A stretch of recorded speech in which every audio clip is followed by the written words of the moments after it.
Hey beautiful people, this video is sponsored by Elan Markets. Elan Markets एक online learning platform है जहाँ पे certified trainers आपको stock market के बारे में स्टेप बाय स्टेप सिखाते हैं, वो भी हिंदी, इंग्लिश, गुजराती और मराठी जैसे रीजनल लैंग्वेज में। साथ ही साथ यहाँ पे हजारों की संख्या में वीडियो कोर्स, वेबिनार और फ्री लर्निंग मटेरियल्स भी अवेलेबल है, जिसे इस्तेमाल करके मेरे जैसा एक नौसिखिया इंसान भी स्टॉक मार्केट का एक्सपर्ट बन सकता है।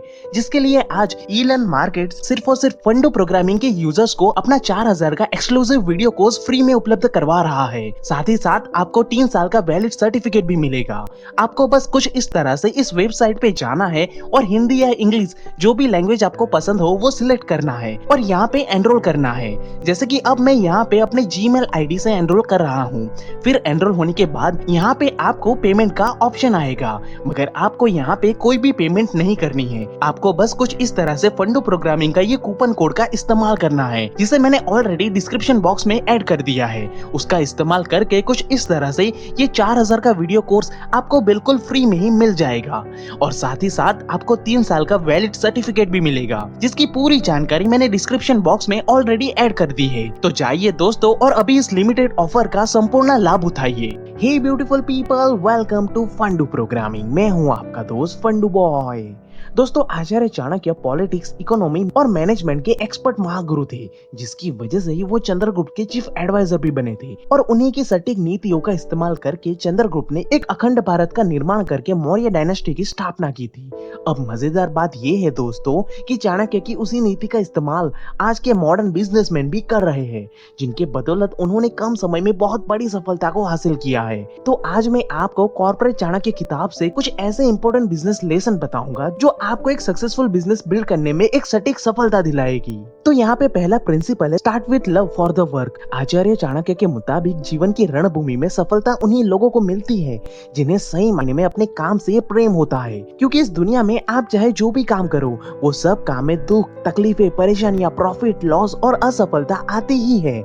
आप चाहे कितनी भी कोशिश क्यों ना कर लो, मगर फिर भी इन नेगेटिव एक्टिविटीज को आने से कभी रोक नहीं सकते। इसलिए जिस प्रकार अगर किसी रिलेशनशिप में प्यार ना होकर बस सिर्फ और सिर्फ अट्रैक्शन ही होता है, तो वहाँ पे छोटी मोटी नोकझोंक होने पर भी वो रिश्ता आसानी से टूट जाता है। ठीक उसी तरह जब बिजनेस में आपको अपने काम से प्रेम नहीं होता है, तब बिजनेस में 2 या 3 प्रॉब्लम्स आने पर ही 90% लोग बिजनेस बंद कर बैठ जाते हैं। यही वजह है कि ऑन एन एवरेज आज सिर्फ 10% लोग ही बिजनेस में सफलता हासिल कर पाते हैं, मगर वहीं दूसरी तरफ जिसे अपने काम से सच्चा प्रेम होता है वो कहीं ना कहीं से कैसे भी करके बड़े से बड़ी मुसीबत से भी बाहर निकलने का रास्ता ढूंढ ही निकालता है, जो इवेंचुअली इस दुनिया में एक सक्सेसफुल बिजनेस खड़ा कर पाता है। उसके लिए आचार्य चाणक्य ने एक बहुत ही सटीक फॉर्मूला दिया है।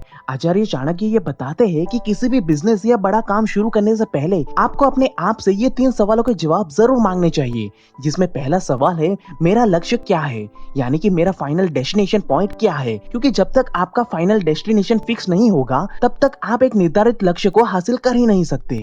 दूसरा सवाल आपको ये पूछना होगा कि आखिरकार मुझे इस लक्ष्य को हासिल करने पर मुझे आखिर में क्या मिलेगा, यानी कि आपका फाइनल निर्धारित आउटकम क्या होगा।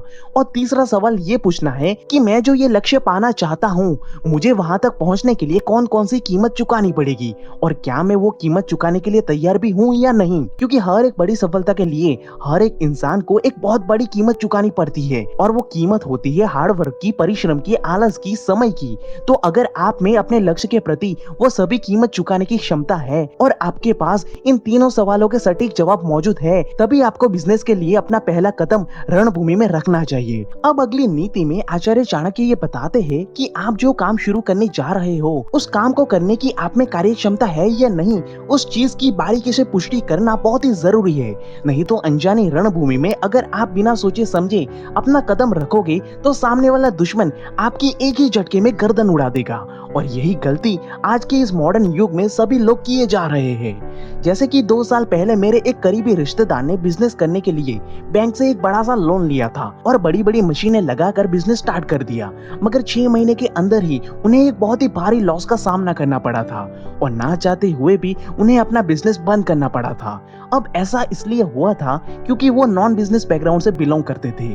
उन्होंने पूरी जिंदगी बस जॉब ही की थी और कभी कोई बिजनेस को एक छोटे लेवल पे चलाने का एक्सपीरियंस भी नहीं था उनके पास। लेकिन इसके बावजूद भी उन्होंने बस अपनी दिल की आवाज सुनी और बिना अपनी कार्य क्षमता की पुष्टि किए बगैर ही बहती हुई नदी में छलांग लगा दी, जिसका नतीजा आज बहुत ही भयानक साबित हुआ है। इसलिए ये बहुत ही जरूरी है कि आप अपने आप को और अपनी काबिलियत की बारीकी से पुष्टि कर लो कि क्या सच में आपके अंदर उस काम को करने की कार्य क्षमता है भी या नहीं, वरना अनजानी रणभूमि में खड़ा दुश्मन आपकी गर्दन एक ही झटके में उड़ा देगा। अगली चाणक्य नीति में आचार्य चाणक्य ये बताते हैं कि जो व्यक्ति गंदी और कड़वी भाषा का इस्तेमाल करता है वो खुद अपनी बर्बादी को न्योता दे रहा होता है, क्योंकि यकीन मानिए आज भी बिजनेस व्यापारी की जुबान पे ही चलता है। जैसे कि मैं खुद अपनी रिसर्च के बारे में बात करूं तो मुझे रियल लाइफ केस स्टडी को एनालाइज करना बहुत ही पसंद है। तो मैंने नोटिस किया कि हमारे घर से कुछ ही दूरी पे एक आदमी की दूध और मिठाई की दुकान थी जो कम से कम 25 साल से चल रही थी, मगर धीरे धीरे उस दुकान के मालिक में थोड़ा सा घमंड आ गया था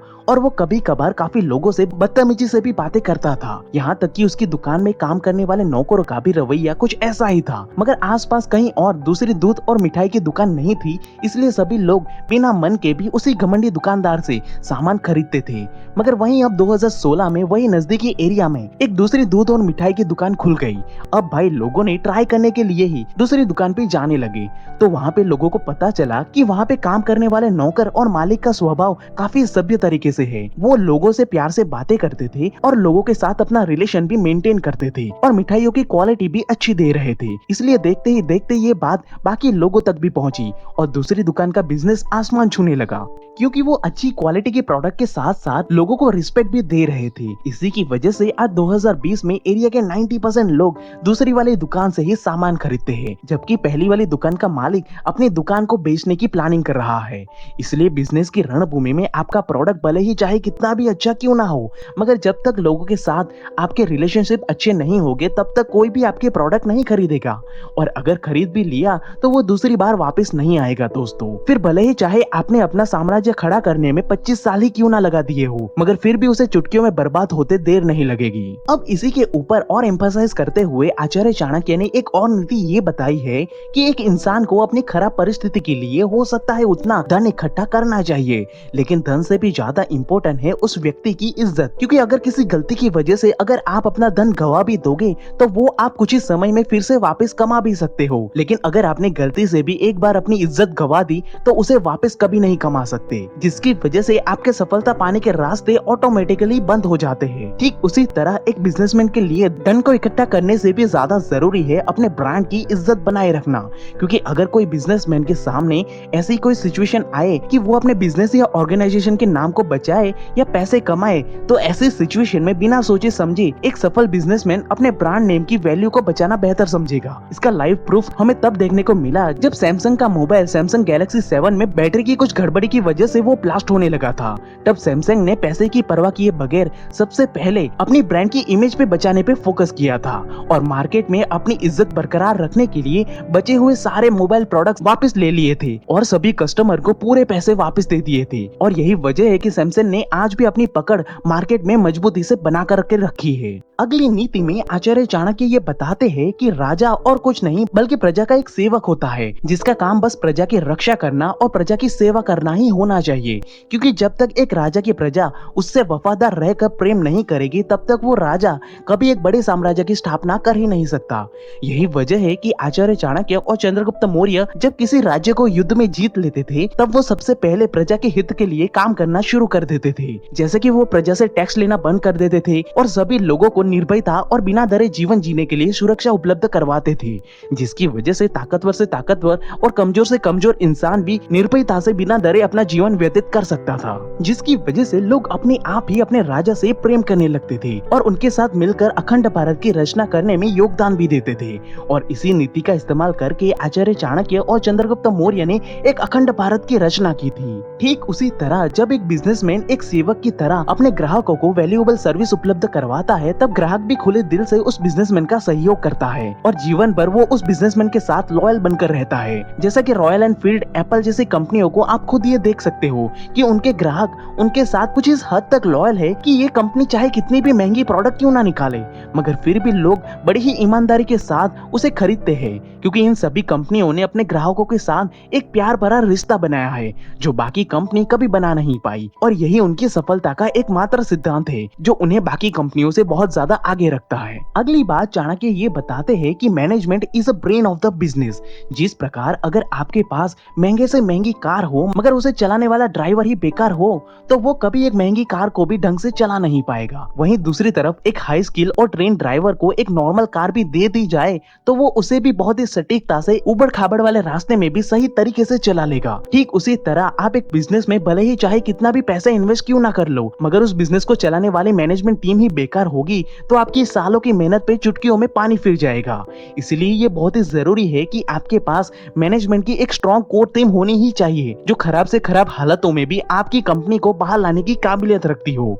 अगर आपके पास ऐसी कोई टीम नहीं है तो आप ज्यादा देर तक इस बिजनेस की रणभूमि में टिक नहीं पाओगे, जिसका लाइव एग्जांपल आप इस पेंडेमिक वाले सिचुएशन में देख पाओगे। तो दोस्तों इन 6 में से आप कौन सा बिजनेस प्रिंसिपल आज और अभी इस्तेमाल करके एक सटीक सफलता हासिल करने वाले हो वो मुझे कमेंट करके जरूर बताइएगा। आई होप दोस्तों आपको ये वीडियो पसंद आया होगा। अगर वीडियो अच्छा लगा तो जल्दी से इस वीडियो को लाइक और शेयर कर दीजिए ताकि मुझे पता चले कि आपको ऐसे ही वीडियो और भी देखते हैं। अगर आपने अभी तक हमें सब्सक्राइब नहीं किया तो जल्दी से सब्सक्राइब करके इस बेल आइकन को दबा दीजिए ताकि आपको हर हफ्ते यानी कि संडे को ऐसे ही इंस्पायरिंग और नॉलेजेबल वीडियो मिलते रहे। And at last thank you for watching guys.